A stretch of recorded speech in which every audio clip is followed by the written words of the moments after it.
또 저에 대해서 별건의 별건을 수십 건 수사를 하면서 이 사건 등으로 저에게 징역 10년 이상을 반드시 살게 만들어 줄 것이다. 이런 식의 압박이 있었기 때문에 자, 이 사건은요, 박상용 검사가 위법 행위를 저질렀느냐가 핵심이에요. 그리고 거기에 대해서 우리 이제 증인분들이 나와 계시는데요. 보면은 허위 증언, 진술 요구, 회유 협박 이런 것들이 있었냐가 굉장히 중요한 한 가지 사유고요. 또 공범을 분리시켰냐, 또 하나는 접견 절차를 위반했느냐, 그리고 변호사까지 동원해서 회유했느냐, 이런 것들이 이제 중요한 탄핵 사유입니다. 거기에 대해서 먼저 좀 질문을 하는데, 질문을 드릴 건데요. 그 전에 다른 거 하나 먼저 질문 드릴게요. 지금 검찰에서는 이화영 증인께서 정치인이다, 국회의원까지 지낸 분이라서 허위 자백을 할 리가 없다. 자기들이 아무리 회유하고 압박해도 넘어갈 사람이 아니다. 이런 주장을 하고 있습니다. 여기에 대해서 짧게 답변 주십시오. 그때 당시 상황은 누구라도 인간이라면 누구라도 좀 견디기 어려웠을 것입니다. 제 주변 사람들 모두에 대해서 수백 회 압수수색을 진행하고 제가 듣기로는 제 사건과 관련해서 경기도에서 압수한 문건만 5만 건이라고 하는데 저와 관련된 주변 정치인을 포함해서 지인을 포함해서 저와 그동안 관계를 맺었던 심지어 저 처와 가족들까지 검찰이 압박해서 실제로 이 옆에 있는 지금 저와 같이 일했던 경기도 평화협력국장인 신명석 국장은 실제로 구속까지 시켰고 그 상황에서 그 모든 사람들을 다 구속시킬 것이다라는 압박을 했었습니다. 그리고 또 저에 대해서 별건의 별건을 수십 건 수사를 하면서 이 사건 등으로 저에게 징역 10년 이상을 반드시 살게 만들어 줄 것이다. 이런 식의 압박이 있었기 때문에 제가 그 부분에 대해서 조금 애매하지만 좀 검찰 측에 협력하는 제스처를 취할 수밖에 없었던 그런 상황이 있었습니다. 네. 자, 실제로 검찰은 경기도 도청에 압수수색을 위한 사무실까지 만들어 놓고 장기간 압수수색을 진행을 했어요. 그것도 알고 계세요? 그건 잘 모르겠습니다. 그건 잘 모르세요? 네. 네. 자, 뒤에 이제 김강민 변호사 계시잖아요. 이거 짧게 하나 묻고 넘어갈게요. 허위 자백을 한다. 그러니까 진술의 임의성이 있냐 없냐가 다툼이 생길 때 진술의 임의성은 검사가 입증해야 됩니다. 맞습니까? 네, 맞습니다. 네.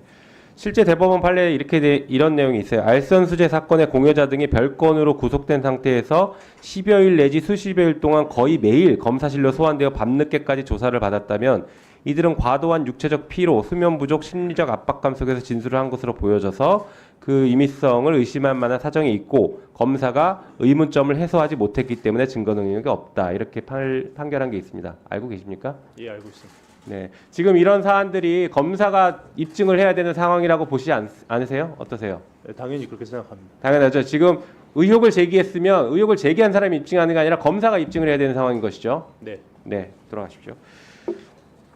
자, 이화영 증인, 제가 조금 전에 얘기했던 박상용 검사와 관련된 여러 가지 범죄 의혹들 혹은 위법 의혹들 이 중에 하나만 인정되더라도 진짜 인권 옹호 기관이라고 하는 검찰청이 문을 내려야 될 정도로 중대한 사안이라고 보는데 어떻게 보십니까?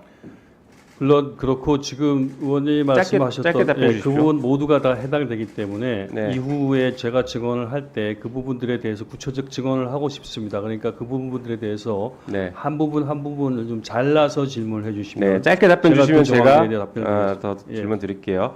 자, 일단 공범 분리 먼저 좀 말씀을 드려보고 싶은데 이제 공범 분리는 검사실에 불러서 거기서도 분리를 시켜야 되겠지만 지금 여당에서는 저 대질 조사한 거다 이렇게 지금 자꾸 빠져나가고 있지 않습니까? 예. 실제 대질 조사가 이루어지지 않고 그냥 공범들 불러서 그들에게 편의 제공하고 했던 적이 있습니까? 없습니까? 아까 위원장님 소위 말하는 진술 세미나. 질문에서 말씀드린 것 같이 수십 차례 있었습니다. 그렇죠. 네. 네, 대질 조사가 목적이 아니라 회유하기 위해서 그들에게 편의를 제공하고 밖에 사람들을 만나게 해주고 전화도 하게 해주고 이렇게 제공했던 것들 아닙니까? 그렇습니다. 실제 그를 위해서 쌍방울 그룹의 회장이라고 하는 김성태 씨와 방영철 부회장 그리고 그 사람들을 보조하기 위해서 사건과 관련 없는 쌍방울 직원들이 검찰청에 거의 상주하였습니다. 네. 자, 보니까 우리 이화영 증인도 저희가 이제 전체 출정 기록을 받지는 못했고 일부를 받았는데 실제 이게 6월 30일 날 보니까 김성태, 방용철, 안부수 네, 이런 분들이랑 이화영 증인이 같이 조사를 받았어요. 1313호에서. 네. 이날 4시 만났던 거는 날짜는 정확히 기억 안 나실 수도 있는데 그런 적은 있었잖아요. 제가 기록을 갖고 있기 때문에 네. 예, 그날 자, 있었습니다. 그래서 질문 드립니다. 이날 출정 시간은 비슷한데 돌아간 시간을 보니까 이화영 증인은 23시 17분, 김성태 23시 17분, 방용철 23시 17분 다 똑같은 시간에 돌아갔습니다. 혹시 이거 돌아가실 때 같은 차로 갔습니까? 뭐 당연히 같은 차로 갔습니다. 네, 어떤 차로 갔습니까? 구치소 측의 호송차로 갔습니다. 호송차? 예, 그 버스가 대기하고 있었어요? 그렇습니다. 그러면 그때 같이 돌아갈 때 이 공범들 간에 분리해서 앉았습니까? 아니면 같이 앉았습니까? 뭐 작은 차기 때문에 분리라면 분리할 수도 있고 같이 가면 같이 갔다고 있었다고 평가할 수도 있을 것 네, 같습니다. 작은 차라면 어느 정도의 작은 차입니까? 몇 인승 정도? 12인승? 12인승 정도? 예, 작은 차들은. 그럼 이때 돌아갔을 때는 그 지금 얘기했던 이 사람들 말고 다른 사건의 다른 피의자들, 모르는 피의자들 이런 사람들도 있던가요? 구속된 수용자? 없었습니다. 없었어요? 네. 자, 보니까 이렇게 한 번만이 아니라 새벽에 돌아간 적도 굉장히 여러 번 있었어요. 네. 그럴 때에도 다 지금처럼 비슷하게 특정한 차를 가지고 작은 차를 가지고 같이 돌아간 때가 많았나요? 대개 다 그랬습니다. 아니 그렇죠. 모두가 다 그랬습니다. 이것이 바로 다 행역법 위반들입니다. 그 자, 부분에 대해서 제가 조금 더 보충해서 지금 말씀. 시간이 네, 없으니까 알겠습니다. 조금 네, 이따 말씀드리고 다른 거 하나 또 중요한 거 물어볼게요. 조재현 변호사는 어떻게 만나게 되신 겁니까? 과거부터 좀 알던 분이었습니다. 네. 그런데 요청을 하신 거예요? 아니면 박성윤 검사가 만나보러 간 거예요? 처음에 변호인 선임하던 초기 구속 상태에서는 제가 요청을 드렸는데 네. 변호사 선임을 못 해준다고 보내셨고 네. 나중에 이 5월 6월 정황에서는 박상용 검사가 해줄 조재현 것이고. 변호사를 소개해서 만났습니다. 네. 김성태, 방영철 자주 있었습니다.